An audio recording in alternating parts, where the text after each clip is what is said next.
أعوذ بالله من الشيطان الرجيم بسم الله الرحمن الرحيم وإني خفت الموالي من ورائي وكانت امرأتي عاقرا فهب لي من لدنك وليا يرثني ويرث من آل يعقوب واجعله ربي راضيا. سورہ مریم کی آیت نمبر 5, 6 اور 7 ہے.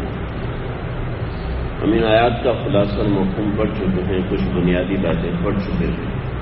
دو باتیں اس کے اندر اس کو سمجھنے کے لیے پہلے میں ذکر کرتا ہوں.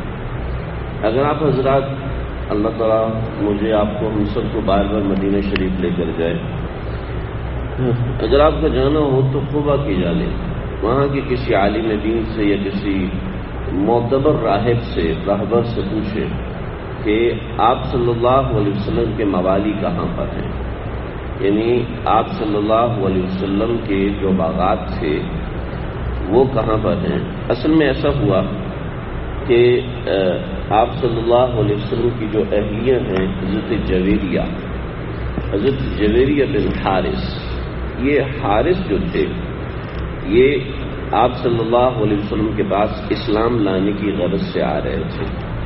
تو ان حارث نے یہ کہا کہ جو میری بیٹی ہے وہ بھی میں آپ صلی اللہ علیہ وسلم کے نکاح میں دے دوں گا, اور جو میرے موالی ہیں وہ سارے کے سارے میں آپ کو ہدیتاً پیش کرتا ہوں.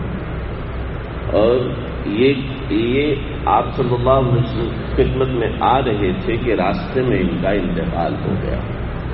تو مسجد قبا جہاں پر ہے اس کے قریب میں جو موالی ہیں وہاں پر آپ صلی اللہ علیہ وسلم کے باغات آج بھی موجود ہیں.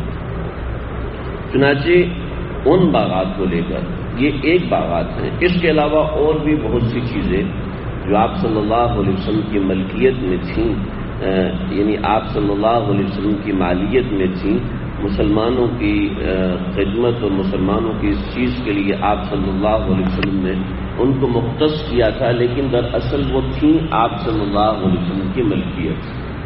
تو ایک تو اس بات کو سمجھ لیں. دوسرا حضرت زکریا علیہ السلام نے جو یہاں پر یہ کہا کہ وَإِنِّي خِفْتُ الْمَوَالِيَ مِنْ وَرَائِي, یہاں پر موالی کا ذکر ہوا ہے, یعنی وَإِنِّي خِفْتُ الْمَوَالِيَ, مجھے یہاں ترجمہ کرنے میں غلطی ہو گئی تھی. وَإِنِّي خِفْتُ الْمَوَالِيَ کا ترجمہ میں نے پتہ نہیں کس لفظ سے کر دیا تھا. اس کا ترجمہ وَإِنِّي خِفْتُ الْمَوَالِيَ, میں اپنے موالی سے ڈرتا ہوں, یعنی موالی کا معنی یہاں پر اپنے چچا زاد بھائیوں سے ڈرتا ہوں. اور وہ ڈر کیا تھا اس ڈر کو بھی میں ابھی ذکر کرتا ہوں. حضرت زکریا علیہ السلام نے جو میراث کا ذکر فرمایا ہے تو اس میراث کے اندر علم مراد ہے. اور یہاں سمجھ لیں کہ انبیاء علیہ السلام کی جو میراث ہوتی ہے وہ علم ہوتا ہے. انبیاء علیہ السلام کے پاس جو مال و متاع ہوتا ہے وہ ان کی میراث نہیں ہوتا. یہ ایک بات سمجھ لیجئے. اس لیے کہ نبی کریم صلی اللہ علیہ وسلم نے کئی مقامات پر فرمایا کہ کنا لا نورث, ہم کسی چیز کو وراثت میں نہیں چھوڑتے الا یہ کہ جو علم ہوتا ہے وہ ہماری وراثت ہوتا ہے. ان العلماء ورثۃ الانبیاء وان الانبیاء لم یورثوا دینارا ولا درہما, انبیاء علیہ السلام جو درہم اور دینار چھوڑ کے جاتے ہیں وہ وراثت نہیں ہوتی. انما ورثوا العلم, وہ جو وراثت چھوڑ کے جاتے ہیں وہ صرف علم کی وراثت ہوتی ہے. پھر فرمایا فمن اخذہ اخذ بحظ وافر, جس کا دل چاہے اتنی لے لے, جس کا جی چاہے جتنی میراث لینا چاہتا ہے وہ لے لے. تو انبیاء علیہ السلام کی میراث علم ہوتا ہے. انبیاء علیہ السلام کی میراث مال نہیں ہوتا, اگرچہ ان کی ملکیت میں کتنا ہی مال ہو. چنانچہ حضرت سلیمان علیہ السلام کے بارے میں اللہ رب العزت نے جو قرآن میں ذکر فرمایا ہے وَوَرِثَ سُلَيْمَانُ دَاوُدَ یا سلیمان داؤد, کہ حضرت سلیمان علیہ السلام داؤد علیہ السلام کے وارث بنے. حالانکہ حضرت سلیمان علیہ السلام کی ملکیت میں بہت ملک تھا, بہت چیزیں تھیں, ملک پورا تھا, لیکن حضرت سلیمان علیہ السلام کے لیے وراثت جو مخصوص ہوئی ہے وہ اس لیے کہ حضرت داؤد کے بعد حضرت سلیمان نبی بنے. تو نبوت ان کی میراث حضرت سلیمان علیہ السلام نے لی ہے. محض کوئی تخت ہونا یہ میراث نہیں ہے، من حیث النبی، نبی ہونے کی حیثیت سے. لہذا یہاں پر جو حضرت زکریہ علیہ السلام نے جو دعا فرمائی ہے کہ یرثنی ویرث من آل یعقوب، یرثنی ویرث من آل یعقوب، کہ وہ وارث بنے گا میرا اور آل یعقوب کا، اس سے مال کی وراثت قطعاً مراد نہیں تھی. یہ ایک بات. اب دوسری بات جو میں نے پہلے نمبر پر ذکر کی تھی اس کی طرف آئیں. نبی کریم صلی اللہ علیہ وسلم کی مالی وراثت کو لے کر یہاں پر آج بھی اہل تشیع حضرات شدید قسم کا اختلاف رکھتے ہیں، لیکن بات وہی ہے جو جمہور علماء نے ذکر فرمائی کہ انبیاء علیہ السلام کی مال وراثت نہیں ہوتا. چنانچہ میں نے یہ بات خلاصتاً تو ذکر کر دی تھی، لیکن کچھ روایات ہیں. نبی کریم صلی اللہ علیہ وسلم نے ترمذی میں بڑا مشہور قصہ ہے، اگر آپ کسی بھی اہل تشیع کے ساتھ بیٹھیں تو وہ سب سے پہلا عام طور پہ یہی اعتراض کرتا ہے کہ سیدنا فاطمہ رضی اللہ عنہا وہ سیدنا ابوبکر صدیق کے پاس آئی تھیں اور آ کے کہا تھا کہ مجھے آپ صلی اللہ علیہ وسلم کی وراثت دے دیں، لیکن نعوذ باللہ من ذالک، نعوذ باللہ من ذالک، سیدنا صدیق اکبر نے وراثت دبا لی اور نہیں دی. تو یہ ظلم ہو گیا، اور اس ظلم کی وجہ سے یہی سمجھ لیں کہ وہ خلفاء برحق نہیں تھے، حضرت علی خلیفہ برحق تھے.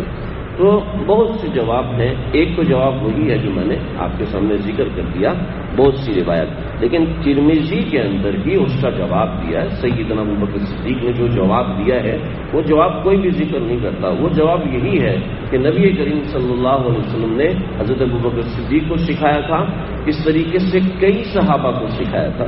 چنانچہ بخاری ہی کی روایت ہے، حضرت عثمان، حضرت سعد بن ابی وقاص اور حضرت زبیر بن عوام اور حضرت ابو عبیدہ بن جراح، یہ 4 عشرہ مبشرہ، اور 5ویں سیدنا عمر بن خطاب، یہ 5 صحابہ مسجد نبوی میں بیٹھے ہوئے ہیں اور حضرت عمر کے پاس تشریف فرما ہے، اور حضرت عباس اور حضرت علی رضی اللہ عنہ یہ آپس میں کسی مسئلے میں حضرت عمر فاروق رضی اللہ عنہ کے پاس حاضر ہوئے، اور ان کا جو دربان تھا اس کا نام تھا یرفا. تو یرفا نامی دربان، اس سے آپ نے کہا کہ حضرت علی اور حضرت عباس تشریف لائے ہیں، آپ اجازت دیتے ہو اندر آ جائے. جی بالکل اندر آئیں. چنانچہ وہ آئے تو حضرت عمر نے فرمایا کہ تم سچ بتاؤ کہ نبی کریم صلی اللہ علیہ وسلم نے میراث کے متعلق کیا فرمایا تھا. تو سب نے اسی بات کی گواہی دی کہ نبی کریم صلی اللہ علیہ وسلم نے یہی فرمایا کہ کنا لا نورث مالا، ہم مال کی وراثت نہیں کرتے بلکہ ہماری وراثت تو علم ہے، اور جو جتنا چاہے اس میں سے علم حاصل کر لے. اور اہل تشیع حضرات کی جو کتاب متن الکافی ہے، اور اسی کتاب یعقوب کلینی کی جو کتابیں ہیں، ان یعقوب کلینی کی کتابوں میں بھی امام جعفر صادق سے جو روایت ہے، امام جعفر صادق رحمۃ اللہ علیہ ان سے جو روایت ہے میراث کے متعلق، وہ بھی یہی ہے کہ کن لا نورث، کہ ہم مال کی وراثت نہیں کرتے، اس لیے کہ انبیاء کا مال وراثت کے طور پر نہیں جاتا، بلکہ انبیاء علیہ السلام کا مال وہ جو وراثت ہوتی ہے وہ علم ہوتا ہے. مال تمام مسلمانوں کے لیے صدقہ ہوتا ہے. چنانچہ امہات المومنین جب آپ صلی اللہ علیہ وسلم کا انتقال ہوا تو سب امہات المومنین نے یہ کہا کہ یہ والی جگہ ہے، وہ والی جگہ ہے، یہ نبی کریم صلی اللہ علیہ وسلم کی وراثت ہے، اور آپ صلی اللہ علیہ وسلم کی وراثت ان کی بیویوں کا 8واں حصہ ہوتا ہے. ہم وراثت میں مال نہیں چھوڑتے بلکہ ہم وراثت میں علم چھوڑتے ہیں. تو کہنے ہاں ہمیں یاد آ گیا، پہلے ہمیں یاد نہیں تھا، ہم بھول چکے تھے اس بات کو. تو انبیاء علیہ السلام کی جو وراثت ہوتی ہے، جو مال ہوتا ہے، وہ وراثت نہیں ہوتا بلکہ وہ عامت المسلمین کے خرچے کے لیے ہوتا ہے، وہ عامت المسلمین پر خرچ کرنے کے لیے ہوتا ہے. لہذا سمجھ لیں تو انبیاء علیہ السلام کی وراثت ان کا علم ہوتا ہے. اب حضرت زکریا علیہ السلام کے جو چچا زاد بھائی تھے وہ علمی اعتبار سے کمزور تھے. علمی اعتبار سے کمزور ہونے کا معنی یہ ہے کہ میں زندگی بھر ڈاکٹری پڑھوں اور ڈاکٹری پڑھنے کے بعد میں عالم بننا شروع ہو جاؤں تو ظاہری بات ہے میری وہ بنیاد نہیں بن سکتی جو بچپن سے ایک بچہ حفظ قرآن میں لگا، پھر وہ مدرسے میں آیا، پھر وہ تخصص میں آیا، اب وہ مفتیان کرام کی خدمت میں بیٹھا، اس نے 30 سال مفتی صاحب کے ساتھ بیٹھ کے لگا دیے، تو اب اس کی جو استعداد بنے گی وہ میری نہیں بن سکتی، کیونکہ میں تو 40 سال ڈاکٹری کی، یعنی جو جوانی کا سارا عرصہ ہے وہ میں نے سارا اس میں لگا دیا دوسرے کام میں، تو ظاہری بات ہے وہ خون نہیں، وہ مطالعہ نہیں، وہ چیزیں نہیں، وہ سمجھ بھی پیدا نہیں ہو سکتی۔